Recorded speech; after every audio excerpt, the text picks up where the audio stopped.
So hey guys, I am up with a new video. So guys, बहुत दिन से actually मेरे WhatsApp group पे या फिर मेरे पर्सनल चैट्स में भी बहुत सारे डीएम्स आ रहे थे, मैसेजेस आ रहे थे रिगार्डिंग ये न्यूज़ कि there are 3 colleges in Quebec Canada जो कि अभी बंद हो चुके हैं। सो गाइस, मुझे एक इम्पॉर्टेंट इन्फॉर्मेशन भी देनी थी रिगार्डिंग कुछ थिंग्स। सो मैंने सोचा वो वीडियो और ये कंसेप्ट को पूरा क्लब किया जाए और एक अच्छी वीडियो बनाई जाए जो कि आपको बहुत अच्छी इन्फॉर्मेशन दे।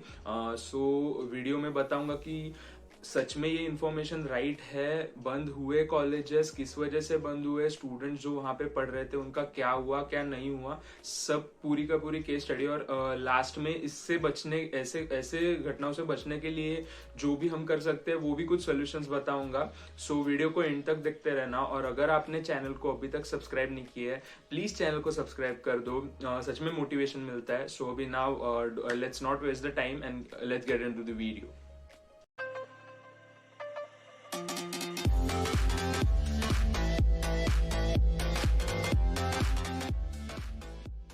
सो यस गाइज, ये न्यूज एग्जैक्टली करेक्ट है।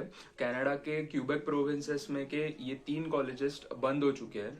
एक्चुअली बंद होने के रीजन जो है वो उन्होंने बैंक्रप्सी बताया है, बट न्यूज़पेपर्स के जितना मैंने रिसर्च किया, न्यूज़पेपर में ये बताया गया है कि इन 3 कॉलेजेस का जो इनटेक टेकिंग प्रोसीजर था, स्टूडेंट को रिक्रूट करने का प्रोसीजर था, उसमें कुछ थोड़े से प्रॉब्लम्स थे। उनकी वजह से उनके लाइसेंस कैंसिल किए गए, जिसकी वजह से वो लोग और इंटरनेशनल स्टूडेंट को एडमिट नहीं कर सकते। सेकेंडली, इन कॉलेजेस ने क्लेम किया था कि they are French speaking colleges, but originally they were English speaking.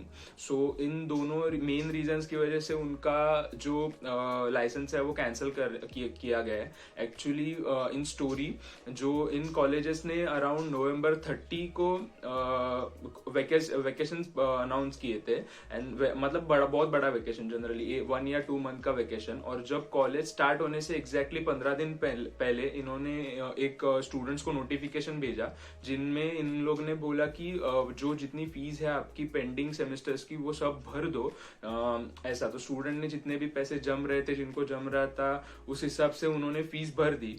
But जब स्टूडेंट कॉलेज में आए तब पता चला कि एग्जैक्टली ये कॉलेज अभी चल रहा ही नहीं है, कॉलेज बंद हो गया टोटली। सो अराउंड 2000 स्टूडेंट्स इसमें फंस गए हैं। अप्रोक्सीमेटली 1100 स्टूडेंट्स जो कि कॉलेज में थे, और 680 स्टूडेंट ऐसे कुछ थे जो कि इंडिया से स्टडी कर रहे थे। सो अभी ये लोग अगर जो इंडिया से स्टडी भी कर रहे हैं उनका तो वीजा रिजेक्ट ही हो जाएगा, क्योंकि कॉलेज टोटली बंद हो चुके हैं। सो गाइज, और ये 3 कॉलेज से एक ही ऑर्गेनाइजेशन है, राइजिंग फिनिक्स इंटरनेशनल।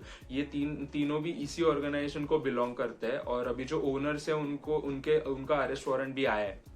और अभी कुछ 1 या 2 दिन पहले कैनेडियन गवर्नमेंट ने स्टूडेंट्स जो कि बहुत स्टूडेंट ने प्रोटेस्ट किया, उनके लिए कुछ नोटिफिकेशन जाहिर किए। उसमें उन्होंने बोला है कि आप लोग पहले कॉलेज को रिफंड मांगो, अगर आपको फीस रिफंड चाहिए तो। अगर कॉलेज कुछ स्टिल रिस्पॉन्स नहीं देता है तो आप क्यूबेक गवर्नमेंट जो है उनके अंडर एक कंप्लेंट डाल दो। सो उन पे तीनों कॉलेज पे प्रॉपर केस किया जाएगा। या सेकेंडली, कैनेडियन गवर्नमेंट ने इनके जो थोड़े वीजा के डेज है, स्टूडेंट स्टडी परमिट के डेज है, वो थोड़े एक्सटेंड किए, थोड़ा एक रिलैक्सेशन दिया है, ताकि स्टूडेंट्स जो है वो अल्टरनेट कॉलेज में किसी एडमिशन ले पाए। सो अभी तक ये 2 ही सोल्यूशंस कैनेडियन गवर्नमेंट ने दिए।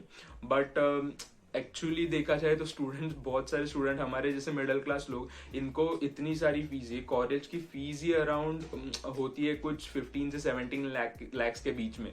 सो अगर इतनी सारी फीस हमारे लिए बहुत ज्यादा हो जाती है गाइस, आई नो दैट। सो इन सारी चीजों से बचने के लिए, मतलब बेसिक कुछ थिंग्स है जो मैं यहाँ पे बताना चाहूंगा, जो कि हमें कॉलेज सिलेक्ट करने से पहले ही करनी चाहिए, ताकि ये बाद में की सारी चीजें ना हो। सो कुछ चीजें बताऊंगा। मैं ये नहीं एश्योर करता कि 100% इससे बच ही जाओगे, बट या मेजर चांसेस है ऐसे फ्रॉड से आप बच सकते हो, ऐसे कॉलेजेस में जाने से आप बच सकते हो। तो क्या वो 3-4 चीजें है वो देखते हैं। से पहला और इम्पोर्टेंट पॉइंट है, कोई भी कॉलेज सिलेक्ट करने के लिए आप जब जाते हो तब उसका एस्टेब्लिशमेंट ईयर, ताकि मतलब उसकी हिस्ट्री, बेसिकली अगर कुछ ज्यादा ही लाइक 50-60 ईयर्स पुराना है तो ऑब्वियस वो अपने काम में अच्छा ही होता रहेगा कॉलेज, और वो अच्छा ही परफॉर्म करेगा, और उसके बैंक्रप्सी के नियर बाय जाने के चांसेस बहुत रेयर है, बहुत रेयर।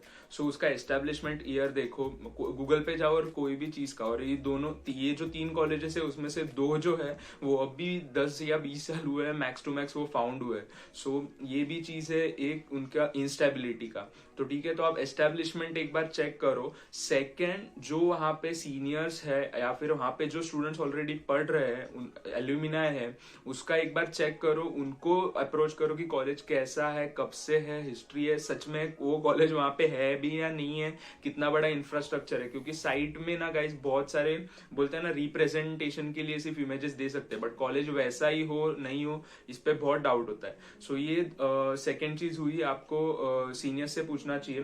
थर्ड चीज है वो उसका रैंकिंग है, कॉलेज का रैंकिंग, ओवरऑल इंटरनेशनल रैंकिंग उसका क्या है वो आपको चेक करना चाहिए। अब रैंकिंग कैसे चेक करोगे, इसके लिए मेरी ऑलरेडी एक वीडियो है, हाउ टू चूज यूनिवर्सिटी में, उसका लिंक आई बटन में दे दूंगा, उसमें आप चेक कर सकते हो कि रैंकिंग कैसे चेक कर सकते हो आप इंस्टीट्यूशन की। और फोर्थ और सबसे इंपॉर्टेंट चीज है, वो इंस्टीट्यूशन डेजिग्नेटेड लर्निंग इंस्टीट्यूशन है या नहीं है। अब डेजिग्नेटेड लर्निंग इंस्टीट्यूशन क्या होता है? सो गाइस, कनाडा ने कनाडा के ईच प्रोविंस गवर्नमेंट ने और कैनेडियन गवर्नमेंट ने भी कुछ कॉलेजेस को एक क्या बोलते हैं, मान्यता दी हुई है, एक परमिशन दी हुई है to grant international student, to admit international student. अगर आप एक डेजिग्नेटेड लर्निंग इंस्टीट्यूट में जा रहे हो तो उसके बहुत सारे बेनिफिट्स है, और आप इस जैसे फ्रॉड से तो बहुत बार बच पाओगे। ठीक है, इवन आपको पोस्ट ग्रेजुएट वर्क परमिट मिलेगा या नहीं मिलेगा, ये भी DLI पे ही डिपेंड है, आपके डेजिग्नेशन लर्निंग इंस्टीट्यूट पे ही डिपेंड है। ठीक है, और हर एक इंस्टीट्यूट को अपना एक इंडिविजुअल DLI नंबर रहता है अगर वो डेजिग्नेटेड फॉर लर्निंग है तो। सो जो कनाडा ने उनको दिया हुआ है, सो वो कैसे चेक करते हैं वो मैं आपको बताता हूँ। Let's get to my computer. अब टाइप करना है कि DLI टाइप करोगे तो आपको सबसे पहली ही लिंक आएगी, designated learning institution list canada.ca, क्योंकि ये गवर्नमेंट की ऑफिशियल वेबसाइट है। तो आप इस पे अगर जाओगे, आप देखोगे उस पे, तो आपको एक चीज पता चलेगी, क्या ये वेबसाइट ओपन हो गई। तो जब आप वेबसाइट में जाओगे तो आपको यहाँ पे पूरा दिख रहा है कि डेजिग्नेटेड लर्निंग इंस्टीट्यूशन क्या होती है। सो हम थोड़ा सा अगर नीचे जाएंगे तो देखो यहाँ पे लिखा हुआ है, you need to know if you are eligible to work after your graduate. सब डेजिग्नेटेड लर्निंग इंस्टीट्यूशंस को वर्क परमिट अलाउड नहीं किया है। ठीक है, तो आपको वो भी देखना है, वो भी आपको पता चल जाएगा। जैसे कि मैं अभी कोई भी प्रोविंस लेता हूँ, आप जो भी प्रोविंस, मैं अभी लेट्स से ऑन्टारियो लेते हैं। सो अगर हम ऑन्टारियो में गए, उसके बाद मैंने कोई भी अभी एक फेमस लाइक हम्बर कॉलेज को डाल देते हैं। फेमस हम्बर कॉलेज इज तो फेमस, सो बट कोई भी लाइक कॉनेस्टोगा कॉलेज को डाल देते हैं, कॉनेस्टोगा। सो आप पहले भी कुछ डालोगे तो उसमें आ जाएगा। सो ये चीज है कॉनेस्टोगा, ये उसका डेजिग्नेटेड लर्निंग इंस्टीट्यूशन नंबर है गाइस। और फिर आपको देखो यहाँ पे उन्होंने दिया है ऑफर्स, यस PGWP ऑफर करता है। और गाइस यहाँ पे और एक ऑप्शन रहता है, यस के बाद डिटेल्स करके भी एक ऑप्शन रहता है। मतलब कि कोई इंस्टीट्यूट्स में ऐसे कुछ लिमिटेड ही कोर्सेस है जिनको ही post graduation work permit allowed है, बाकी कोर्सेज को नहीं है। सो तो वो यहाँ पे आप देख सकते हो डिटेल्स में। ठीक है, और अगर जिसको नहीं रहेगा वो सीधा यहाँ पे नो लिखा आएगा। सो इस तरह से आप चेक कर सकते हो कि DLI और उसका स्टेटस क्या है।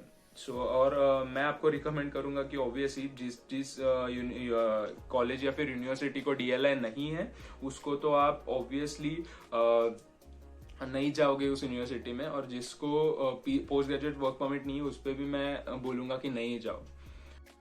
So that's it for today's video guys. आपको ये वीडियो हेल्प करे। अगर स्टिल आपको कुछ डाउट्स है रिगार्डिंग पूरा प्रोसीजर, कनाडा वीजा प्रोसीजर, या फिर किसी कॉलेज के बारे में, या फिर आप स्टिल कंफ्यूज हो, तो ये मेरा इंस्टा हैंडल है, यहाँ पे आप मुझे DM कर सकते हो या फिर मुझे कमेंट सेक्शन में भी बताओ।